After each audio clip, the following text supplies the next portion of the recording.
Bom dia, graça e paz. Hoje eu gostaria de falar um pouquinho dessa pandemia que nos assola, que nos assusta, que está aí desde o início do ano. Se intensificou em março, abril e maio, principalmente no nosso país, junho, o grande pico, depois começou a diminuir. E assim, eu quero falar porque as pessoas dizem, pastor, por que Deus permite que isso aconteça? Isso é da vontade de Deus? Aí algumas pessoas, alguns pastores já pregam dizendo que é por causa da frieza espiritual do homem, outros dizem que é para que o homem chegue mais perto de Deus. Várias coisas eu já ouvi a respeito. Então algumas coisas que precisam ser ditas. Em primeiro lugar, essa pandemia, essa gripe modificada, ela foi criada pelo ser humano. Isso já foi dito por aquele primeiro médico chinês lá de Wuhan, na China, que falou da doença, que depois morreu também, foi perseguido pelo governo, mas morreu da própria doença. Depois uma outra médica chinesa também falou que esse foi um vírus desenvolvido no laboratório. Então, Deus não tem nada a ver com isso. Isso faz parte da maldade humana. Uma guerra biológica que existe por aí, bacteriológica. Então, em primeiro lugar, isso precisa ser dito. Em segundo lugar, quando as pessoas perguntam onde Deus está onde sempre esteve. Está no mesmo lugar onde ele esteve quando mandou Jesus, seu filho, para morrer na cruz, ser chicoteado, zombado, caluniado, cuspido por causa dos nossos pecados.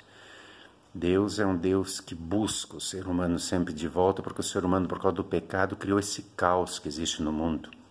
Um mundo de ódio, de guerra, de maldade, de morte. Um mundo onde cada um quer levar vantagem sobre o outro, mostrando seu poder, um mundo de egoísmo. Então Deus está lá na cruz, nos chamando de volta para a reconciliação, para o perdão e para vivermos o amor. Onde Deus está no amor, que se manifesta nas pessoas que estão acolhendo necessitados, que estão ajudando pessoas portadores de Covid e outras doenças mais.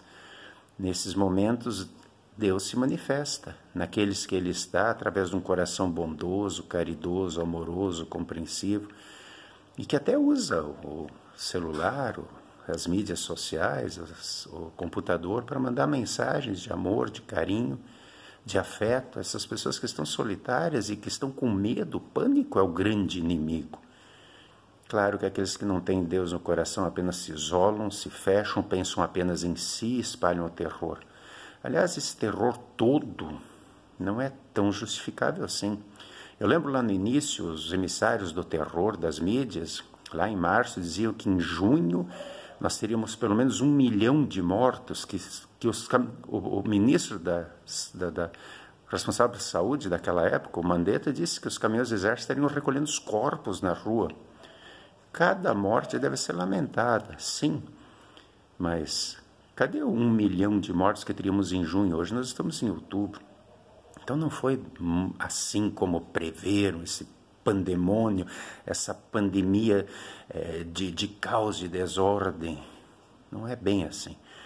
E o número de mortos que até agora apareceram totaliza o mesmo número de mortos que no ano passado e retrasado somaram os mortos de pneumonia, de tuberculose, de gripe que esse ano não tiveram. E todos foram nomeados como Covid. A doença existe, está aí, veio para ficar, é um vírus modificado. Mas o grande problema é o medo e a exploração do medo e do pânico. E é aí que Deus quer estar presente através de mim, através de você que somos cristãos. Eu lembro daquela pergunta do jovem rico, que perguntou: o que eu devo fazer para herdar o reino dos céus? E Jesus pergunta se ele conhece os mandamentos, amar a Deus e ao próximo, e ele diz claro. E ele pergunta: quem é meu próximo? E Jesus conta a história do bom samaritano.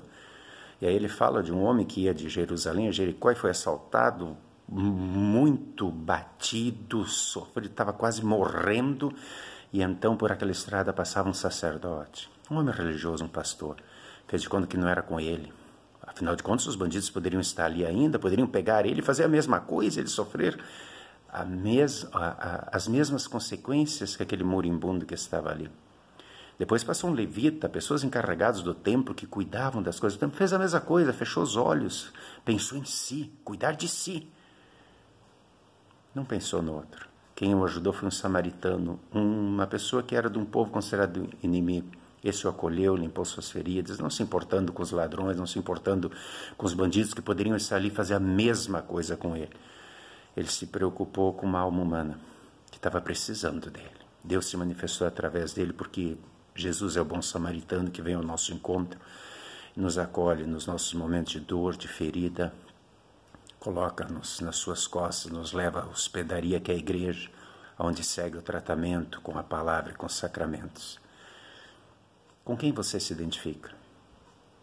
Com aquele que só pensa em si, que se fecha em casa, que não quer nada com ninguém, que está com pânico, com medo, ou aquele que deixa Deus trabalhar através de si, em direção aos outros, levando amor, carinho e colocando-se sob a proteção de Deus? Pense um pouco nisso. Vamos pensar um pouquinho de uma outra maneira, de um outro prisma.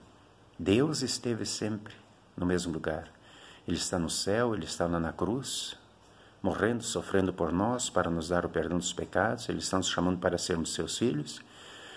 E quando nós nos revestimos de Cristo, nós vivemos o amor de Cristo aos outros. Não somos egoístas, não somos medrosos.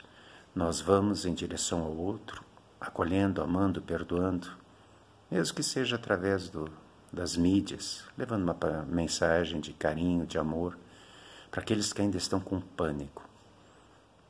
Vamos levar um pouquinho de amor, notícias boas.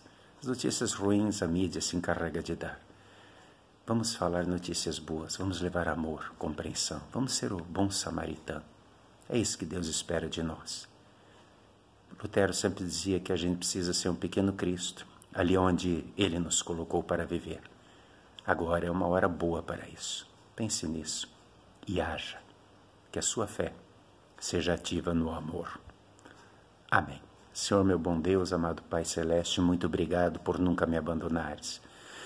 Aumente em minha fé, a esperança, o amor, a coragem e principalmente que eu possa ser irmão e me fazer irmão daqueles que ainda estão tomados pelo medo, pelo pânico e que estão sofrendo e que realmente precisam de uma palavra de carinho, uma palavra de consolo, talvez um abraço virtual, mas precisam de alguém para estar ao lado e que possamos ser esse alguém e apontar para Ti que está em nós e através de nós está chegando a eles. Que assim seja, em nome de Jesus. Amém.